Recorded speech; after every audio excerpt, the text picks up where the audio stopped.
Eu não quebrei meu site porque o produto era ruim, eu quebrei meu site porque ninguém ligava para ele. Eu investi tempo, energia, dinheiro e mesmo assim o site quebrou. Se você está precisando lançar um site, fica aí nesse vídeo que você vai poupar bastante tempo que poderia ter poupado se soubesse essas informações. Meu nome é José Luciano e esse é o Go Horse Brasil. Há um ano atrás, eu tinha começado com a ideia de montar esse site por conta que eu estava querendo trocar de empresa. Toda vez que eu ia fazer uma entrevista para uma empresa, eles me davam os benefícios, perguntavam qual era a minha proposta salarial, né? O que eu estava pretendendo ganhar. E eu nunca sabia como responder essa pergunta, porque por mais que eu tivesse os benefícios na mão, se eu fizesse esse cálculo bruto, não ia levar em consideração coisas básicas, como imposto de renda, talvez um plano de saúde que eu estava levando em consideração, entre outras coisas. Eu, para ter essa resposta mais na ponta da língua, até porque eu estava fazendo muita entrevista, eu fiz o True Salary, que hoje é o app, mas na época não nasceu com esse nome. Ele tinha a ideia de botar esses dados, né, seu salário atual versus seu salário proposta, né, e entender se a sua proposta é melhor do que o seu salário atual e quão melhor ela é, né. Na época eu fiz uma POCzinha no Python e pro meu cenário atendia. E eu fiquei pensando assim, puta, mano, por que eu não produtizo isso? Por que eu não coloco pra rolo? Deve estar cheio de dev aí querendo trocar de emprego.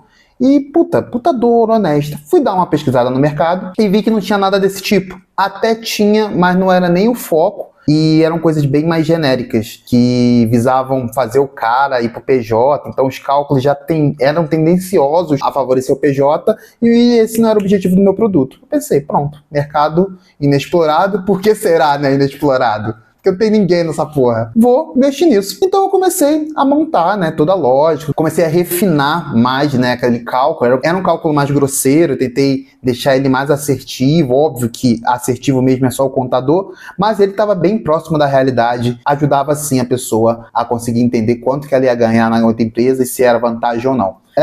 Aí eu comecei a perder energia, porque eu tinha meu trabalho e, querendo ou não, meu trabalho me toma muito tempo. E foi bem na época que eu acabei trocando de empresa, fui para empresa nova, e na empresa nova normalmente você trabalha mais porque você não conhece o contexto lá, né? Você tem que passar tempo entendendo o que está acontecendo na empresa, performando e entregando ainda, né? E aí eu perdi a energia de fazer esse app até eu começar a usar a IA de novo e ver que a IA estava ajudando muito nesses trabalhos que eram mais braçais, vamos dizer assim, né? Não é uma coisa muito pensada. Se você tem a lógica na sua cabeça e ela faz sentido, você consegue passar isso para a IA e a IA faz isso muito bem, né? Claro que você tem que revisar e tudo mais, mas IA não é o ponto aqui. Mas ela me ajudou a construir o True Salary. No final do ano passado, eu estava chegando bem no finalzinho, eu usei IA para me ajudar a fazer design, para terminar o back-end e para me ajudar com algumas integrações na Play Store, que é bem chato, mas a IA ainda me ajudou. Depois de botar o app para testar com 14 pessoas, eu peguei alguns bugs, né? Tem que ter 14 pessoas para você entrar na Play Store. É mais para teste interno, né? Não sei no teste beta, mas anyway. Você não pode lançar o seu app, você não pode lançar a versão dele de produção que realmente vai para a loja.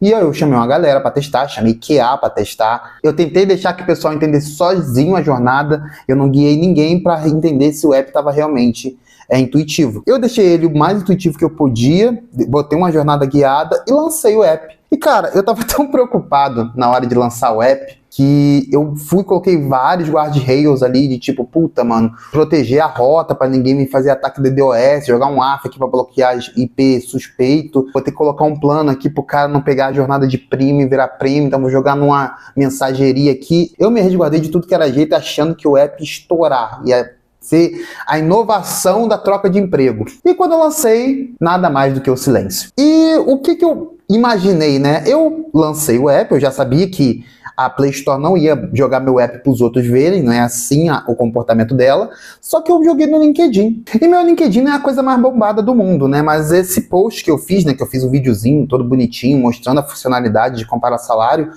para chamar a atenção da galera. E rodou até bem. Só que não teve um download desse vídeo. E é interessante que na data de hoje, ele tá com 2.500 impressões e bastante visualização desse vídeo. O vídeo foi bem assistido para meus padrões ali. Puta, mano, essa rede não vai funcionar. Eu deveria ter um Instagram, um Facebook ou algo do tipo. Aí eu pensei, puta, mano, já sei, vou usar o Google Ads. Com o Google Ads eu propago isso aí, que o meu problema é distribuição. Então eu vou jogar ali, pagar, se eu pagar 50 centavos por lead em 100 leads, 10 prestarem, tá valendo investimento, né? Depois eu vejo como é que esse ROI sai. E a real, mano, que o Google Ads, eu posso estar enganado, tá? Ele talvez tenha funcionado em algum momento da vida dele, Só que o lead que vem do Google Ads, ele é completamente frio. Ele gasta seu tempo e ele não é o usuário que você quer. Se eu não me engano, cada lead meu estava saindo mais ou menos 70 centavos e 80 centavos. Esse cara, ele entrava, ele baixava o app e ele não usava. E eu fiquei pensando, cara, será que meu app tá tão complexo assim?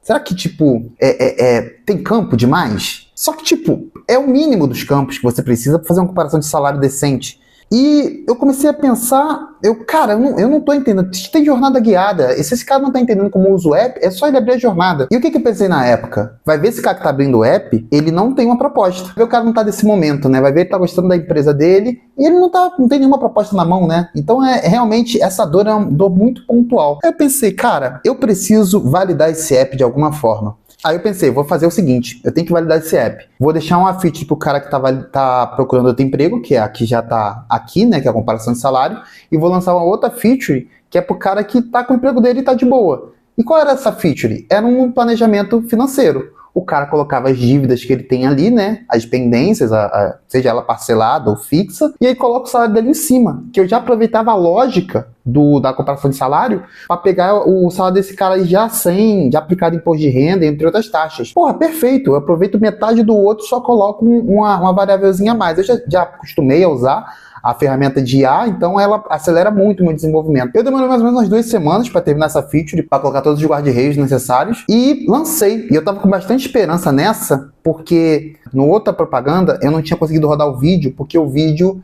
ele era um pouquinho... Ele não era nem espalhafatoso. Eu vou deixar até o vídeo para vocês verem aqui, mas ele tinha alguns momentos de propaganda, né, para trazer o hype para feature, né, para o aplicativo. E o Google não gosta muito disso. O Google ele gosta que você seja completamente sem sal nos vídeos que você faz de propaganda para ele. Outro aprendizado para mim. E o vídeo do raio-x financeiro foi completamente sem sal, mas eu tive que fazer para poder propagar no Google Ads. E esse vídeo, ele tinha uma conversão melhor, diminuiu para 60, 50 centavos no lead. Tava muito esperançoso, porque beleza, eu tenho uma feature pro cara que tá procurando emprego e uma feature pro cara que não tá. Todo mundo tem dívida, e todo mundo tem salário. Tá, nem todo mundo tem salário, mas todo mundo tem dívida. Então, uma hora ou outra, ele consegue usar isso a favor dele. E a real é que aconteceu a mesma coisa. A apatia, o silêncio, a dor do lead frio. Para não mentir que não teve umas comparações, teve coisa pior. Não como um ataque, até porque não ia funcionar, que eu usei tudo que era guarda-reio para não sofrer ataque e tomar prejuízo com isso, mas tinha gente que comparava com valor zerado. Eu não sei o que essa pessoa tinha na cabeça, sinceramente. Isso tanto na comparação de salário como no raio-x financeiro. O cara só jogava os valores zerados. Eu não sei. Eu, sinceramente, esse comportamento não faz sentido pra mim. A jornada pode estar difícil, mas pra que tu vai fazer a comparação zerada? Até que então eu falei, velho, esse cara tem que botar algum valor aqui, mano. Não dá pra eu deixar esse cara comparando o valor zerado à toa, não faz sentido. E aí eu coloquei que o cara tinha que pelo menos colocar um dos valores, ou na comparação, ou no outro, ou no débito, para ele conseguir fazer a jornada. Então, acabou o consumo do app. E o que eu aprendi, cara, nesse lançamento do app? Cara, aprendi coisas incríveis, tipo mexer na IA de forma absurda, como força produtiva mesmo. Para eu montar esse app do jeito que eu queria montar ele, eu ia precisar de pelo menos mais uns 2 devs ali para fazer isso enquanto eu estava trabalhando no meu trampo mesmo e ficar meio de tech lead mesmo dos caras. E eu não precisei. A real é que a IA me ajudou a fazer esse app e validar essa hipótese. Mas uma coisa que eu descobri de verdade é que eu coloquei a carroça na frente dos bois. Eu tinha uma dor minha, que eu achei que ela ia ser compartilhada, então eu não validei se essa dor fazia sentido e me empolguei, né? Me empolguei, fiz o app, coloquei energia, coloquei grana, não coloquei muito, e a real é que não era uma dor tão flagrante assim, a ponto de um lead frio virar um lead quente, sabe? E outro, eu acabei de falar aqui, é lead frio. Não importa se seu app é bom, se o seu canal de distribuição é o Google Ads, se ele não for excepcional, ele não vai funcionar. Até se ele for um iFood no momento errado, né? Se o iFood fosse lançado fora do tempo do Covid, né? Que eu acho que, se não me engano, ele foi, mas ele rodou mesmo no Covid, por causa da dor, que estava muito intensa, o seu app não vai rodar. Então, qual é o meu objetivo agora, né? É criar um canal de distribuição. E não para vender curso e tipo assim, nada contra quem vende curso, é porque tem tanto curso picareta aí, que você fica meio noiado com isso. Mas para ter pessoas que confiem em você e consigam ver que aquilo que você fez tem valor e serve pro dia a dia delas. Eu tenho certeza que aqui, você que viu esse vídeo, vai ter mais interesse de assistir de entender como o meu app funciona do que um lead frio do Google. Então foi o que eu aprendi. Não adianta você botar grana, não adianta você se matar de polir um app se você não tem um canal de distribuição bem definido. Foi legal ter uma parada construída minha, eu vou deixar ele lá em pé, e óbvio que uma hora eu vou voltar para ele, tentar fazer ele rodar de outras formas, mas até o momento o meu objetivo é focar aqui no canal e passar toda essa experiência que eu tive, que foi uma experiência bem legal, querendo ou não. Eu fiquei um pouco frustrado, mas foi bem legal. Então acho que é isso, galera. Queria passar um pouquinho do meu conhecimento para vocês, como é que funcionou. Se for fazer um site, valide ele antes, mas valide ele amplamente, não faça na base do, eu vou construir o app e depois eu valido, que é a coisa mais idiota do mundo. Acho que a maioria sabe isso, mas quando você está empolgado de construir uma coisa, você quer deixar ela redonda para os outros usarem, mas talvez não seja o melhor caminho. Nos próximos vídeos, eu vou passar a fazer bastante vídeo aqui pro canal agora que eu tô com tempo, né? Pelo menos o tempo livre que eu tenho, eu vou usar aqui. Eu vou trazer quanto que tá custando, né? Quais ferramentas eu usei para deixar esse app em pé. Eu te garanto que não é mais de $2 por mês. E mostrar também outro projeto que eu tentei fazer, que eu fui de uma coisa muito complexa para uma coisa muito simples, e a coisa simples também não funcionou. E eu acho que é isso, a história de como o meu site deu miseravelmente errado. Eu aprendi bastante coisa, e eu espero estar aí nos próximos vídeos mostrando mais coisas para vocês. No mais é isso, valeu e até a próxima.